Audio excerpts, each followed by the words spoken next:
everybody, welcome to another edition, closing in on the end of the year soon, of the Rare Book Cafe, the Book Lovers Rendezvous.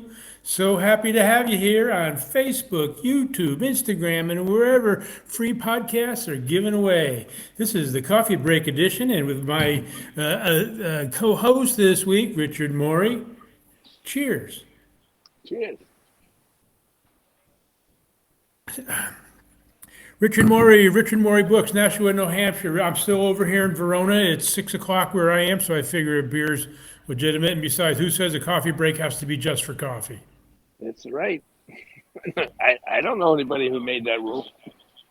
Richard, we've been leading up here the last couple of weeks into the Boston Book Fair. And we're going to talk about that a little bit. We want to hear from you how it turned out. Then we're going to talk a little bit about my book buying binge here in Italy. But first, I want to get to Lee. I understand Lee had a little tumble, and you guys took good care of her. We have taken care of her, and Mass General has also taken very good care of her. We're pleased to say that she's on the mend. She's good spirits, good attitude. She's in rehab. And she's getting up and walking some on her broken leg. And so I spoke to her yesterday. She said she's gotten so many flowers from all the admirers. theridgebooks@gmail.com. And yesterday, though, she got a bouquet of roses anonymous. Ah. Nice, huh? So, boy, so many good humans out there. Yep, there are. What's this picture between us, Richard? Well, I'm in Syracuse, New York, getting ready for what they call the Salt City Antique Show. It's going to happen this Friday, or Saturday, and Sunday, just before Thanksgiving. And it's an annual event. I've been coming to it for a few years myself. They've been doing it for probably nearly 25, 30 years now.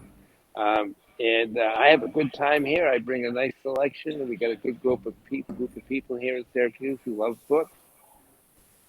Well, the thing being an antique show is you could bring some of the ephemera, some of the games, some of the not necessarily book things that you have in your exactly.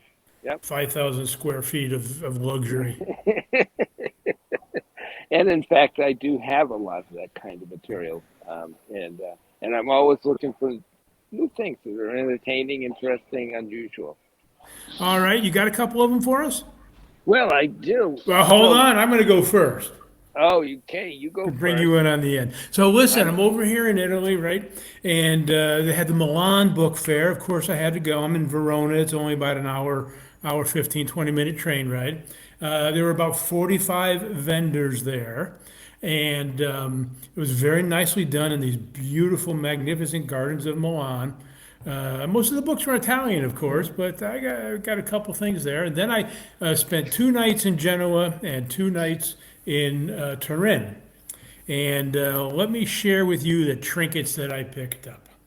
Wow. The first one, Alan, I have these noted calling cards from both Alfred Dreyfus and from Émile Zola. Alfred Dreyfus, of course, of the Dreyfus Affair, wrongly accused because his crime was being Jewish.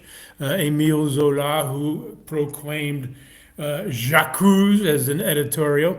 The neat thing about this is I found them in 2 different stores. I found one in one store in Turin, and I found the other one somewhere else.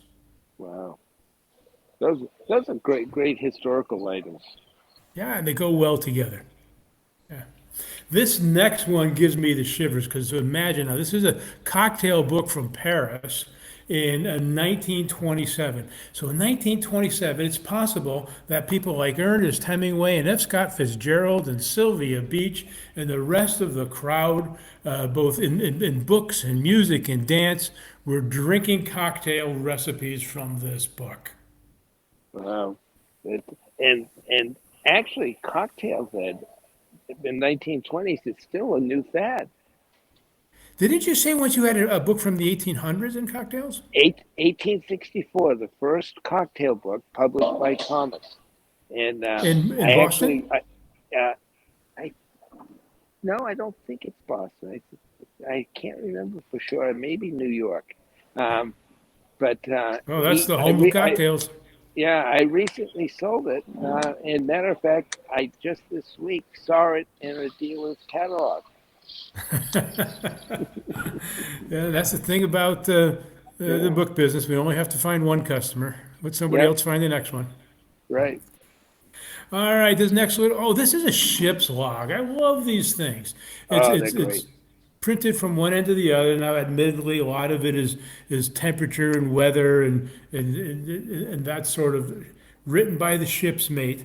But there's anecdotes in there, stories of people putting to brig and getting their clothes washed and other varieties. And I like to just glance through that and think of that time. This would happen to be a British ship traveling around the Eastern European coast. You know, Ed, one of the other things that's fascinating about these old log books like this is the U.S. Weather Service and the weather bureaus around the world use that information to backdate when the storms occurred.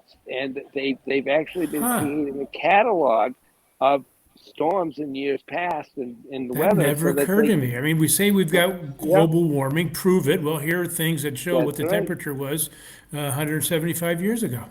Yep, Ah, interesting. So I have to find the customer. Maybe I can sell it to the government. right. NAO. This is both a book signed and a manuscript letter signed, about 100 words, from the 1980 Nobel Prize winner for literature, Milosz. And I don't know. I always love. I always love handwritten notes. The nice thing about this, it is in Polish, but it will appeal to a number of people. Why do people collect Nobel Prize winners? Oh, yes, for sure.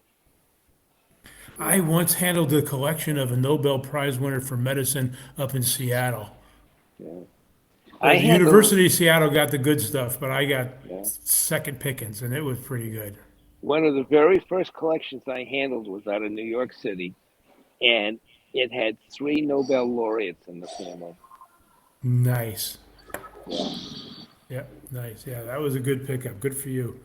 Let's see what do we got up here next is there's a little thing I picked up because of why it's got tipped in photographs. I love tipped in photographs in books because that was a lot of work. Somebody I'd probably do that manually.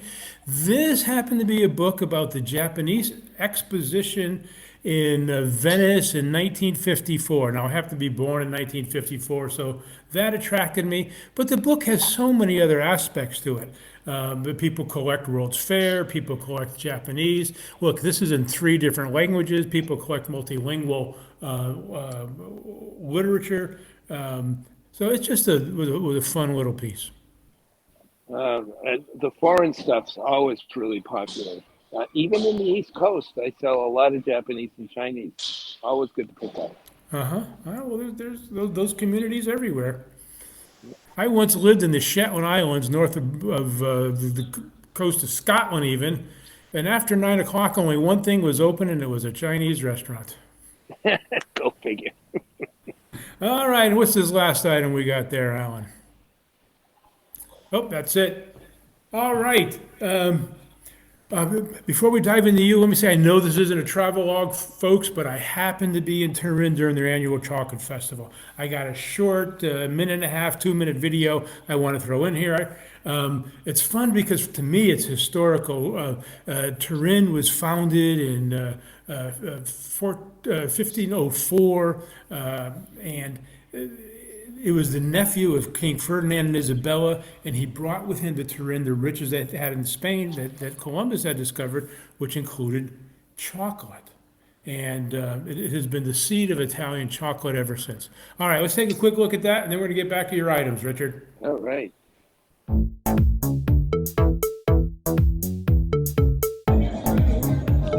Here I am at the Turin Chocolate Festival. Chocolate was first brought to Turin by King Emmanuel Filiberto from the Spanish royal family in the 16th century, and Turin quickly became the home of chocolate in Italy. The festival features over 100 chocolate vendors with every kind of chocolate imaginable. Let's go check out a few of them, shall we? These delicacies are called the tête choco, or chocolate heads. Every variety: white chocolate, dark chocolate, white and dark chocolate, milk chocolate, chocolate with raspberries. Oh my goodness, chocolate with pistachios. What more could a human want? With every shape, color, nuts, no nuts, fruits, no fruits, white, dark, milk. Oh my goodness. Here I am at the Chocolate Festival in Turin. OMG, the chocolate capital of Italy. What amazing treats. And the famous Turin Gianduiotti, which you do not chew, but you put it in your mouth and succulently suck it away. All right, that was just a little fun thing I wanted to throw in there. Richard, let's see what you've got this week. Well, in my travels, Ed, I never know what I'm going to find. And I've had a friend in New Hampshire that's been asking me for some time to come and buy his books. So I showed up there on my way to Syracuse, and lo and behold, I actually left 12 boxes of books behind because I couldn't fit them in my van. I have to go make a special trip back, but I snuck a few out for this show. This Everybody one, should have a friend like that. yes. So this is one of my most favorite authors, Jean Stratton Porter. This Oh, is one yeah. of her very hard books to find. It's 1910, and I've actually never had this book before. I've had Ah, number of her books, but do you know good what's for really you. important? Do you know what's really important about this lady? Fire. She is more responsible for the popularization of the conservation movement in the United States than any other person, No kidding. including Muir. John Muir? Yeah, she Song of the Cardinal was her big book, and it was so popular. And she promotes the conservation movement in that book and others of her books, Girl of the Limberlost, et cetera, et cetera. And she is really an underrated author and an underrated influencer in this I'm going to look, I'm country. going to read up on her. Yeah, it's really great. So then, a lot of this collection I bought is on Native American. My friend specializes in indigenous people and Native Mm-hmm. American culture. He does a lot of artifacts. The stuff I saw at his place, Ed, there are museums that would beg to have what he has in his shop. It's just incredible And stuff. now you've got it. And well, he's still got all his artifacts and things like that, but he's got stuff that's 500, 600 years old. He's got baskets, he's piles of baskets, piles of hand carved stone sculptures and artifacts, unbelievable stuff. I did get some of his books on the Native American culture. This is just one of them. I've got boxes more of this material. I got the ethnographic books that put out by the Smithsonian Institute in the Sure, 1800s. sure. So Yep. this is good. This is going to be an exciting collection. I just bought one of those with me, and then I got something. Lee is going to be all over me for this. Do you see what it says? Civil War relics from Georgia. From Georgia. And this is a great piece, very hard to find by Celeste Topper, uh, and it's a very rare piece. And I will have to offer it to Lee before I put it out. But as soon as I saw it, I said, I mean, look at these things in here. Just Oh, are those engravings? the prints. They're actually Prints. photos. These are real good photos Uh-huh. of stuff. So it's so that's that. And then of course, Alan's got